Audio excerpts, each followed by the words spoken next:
नमस्कार मित्रांनो, स्वागत आहे तुमचं आपल्या या कथेमध्ये. चला तर कथेला सुरुवात करूयात.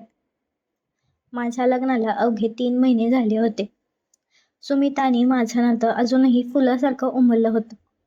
पण सुमितला त्याच्या इंजिनिअरिंगच्या कामामुळे अचानक 15 दिवसांसाठी शहराबाहेर जावं लागलं. मी पहिल्यांदाच आमच्या कोकणातल्या जुन्या मोठ्या वाड्यात राहायला आले होते. तिथे फक्त मी आणि माझे दीर आर्यन होतो. आर्यन सुमितपेक्षा 2 वर्षांनी लहान होता, पण दिसायला खूपच देखणा आणि सुमितपेक्षाही थोडा जास्त बिनधास्त स्वभावाने होता. कोकणातला पाऊस म्हणजे नुसता पाऊस नसतो, ते एक वेड असतं. त्या दिवशी दुपारपासूनच आभाळ भरून आलं होतं. काळेकुट्ट ढग आणि सोसाट्याचा वारा सुटला होता. घरात सासूबाई नसल्यामुळे एक वेगळी शांतता पसरली होती. मी ओसरीवर बसून पावसाचा आनंद घेत होते. अंगावर येणारे पावसाचे तुषार मनाला एक वेगळीच उभारी देत होते.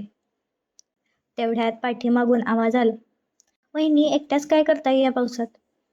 मी मागे वळून पाहिलं तर आर्यन उभा होता. त्याने फक्त एक बनियान आणि हाफ पॅन्ट घातली होती. त्याचे ओले केस आणि त्यातून ओघळणारे पाण्याचे थेंब पाहून माझ्या काळजाचा ठोका चुकला. तो माझ्या अगदी जवळ येऊन उभा राहिला. त्याच्या शरीरातून येणारा तो पुरुषी अत्तर आणि पावसाचा सुगंध मला वेड लावत होता. "काही नाही आर्यन, पाऊस बघते." मी नजर चोरत म्हटलं. "पाऊस बाहेर आहे वहिनी, पण तुमच्या डोळ्यात तर काहीतरी वेगळंच दिसतंय मला." तो मिश्किलपणे हसून म्हणाला. त्याने खुर्ची थोडी जवळ ओढली. आमचे गुडघे एकमेकांना स्पर्श करत होते. त्या स्पर्शाने माझ्या अंगावरती रसरसून काटा आला. मी माझा हात मागे घेण्याचा प्रयत्न केला, पण त्याने हलक्या हाताने माझा हात धरला. "अरे, हे काय करतोयस?" मी थोड्या संकोचाने विचारले. "काही नाही, फक्त तुमचा हात किती थंड झालाय ते बघतोय." "इतकी भीती वाटते का तुम्हाला वहिनी?"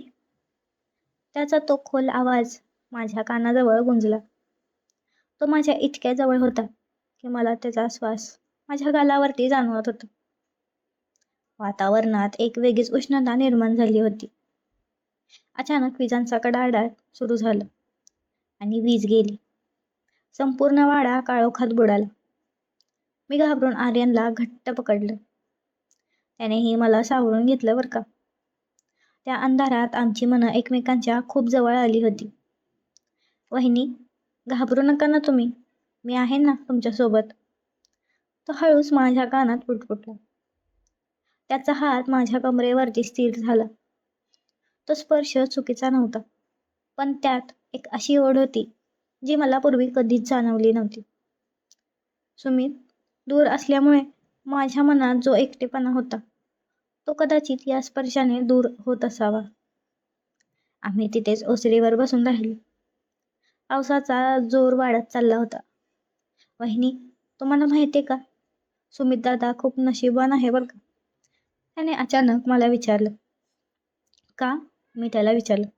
"कारण त्याला तुमच्यासारखी इतकी सुंदर आणि समजूतदार बायको मिळाली आहे. कधी कधी वाटतं, मी आधी का नाही भेटलो तुम्हाला." त्याच्या या वाक्याने माझं मन थबकलं. हे वाक्य साधं नव्हतं. त्यात दडलेली भावना खूपच खोल होती. मी काहीच बोलू शकले नाही. फक्त त्याचा हात घट्ट धरून ठेवला होता. रात्र वाढत होती. आम्ही स्वयंपाकघरात गेलो. तिथे एक मेणबत्ती पेटवली.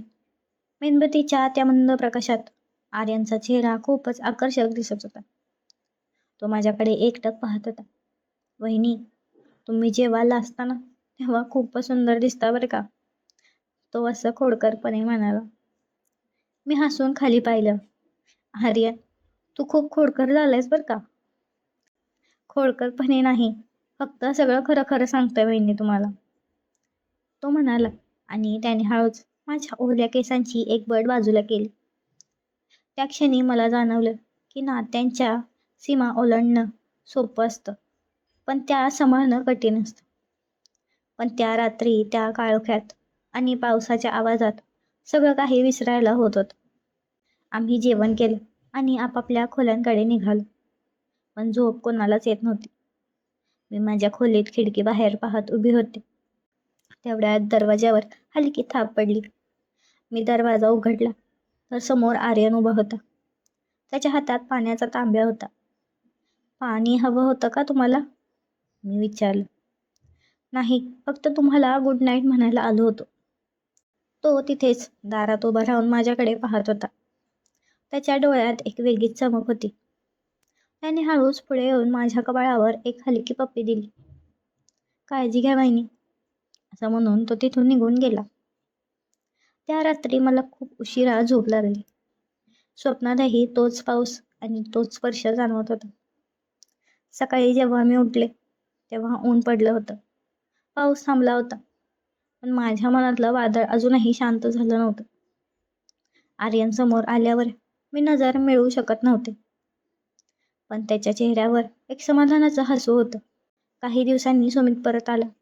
वाडा पुन्हा माणसांनी भरला, पण त्या पावसाच्या रात्री जे काही घडलं ते फक्त माझ्या आणि आर्यनच्या मनात एक गोड गुपित बनून राहिलं. सुमितला वाटलं की मी कोकणात खूप आनंदी होते, आणि ते खरंही होतं. पण त्या आनंदामागे आर्यनची ती आश्वासक सोबत आणि तो पावसाळी ओलावा होता.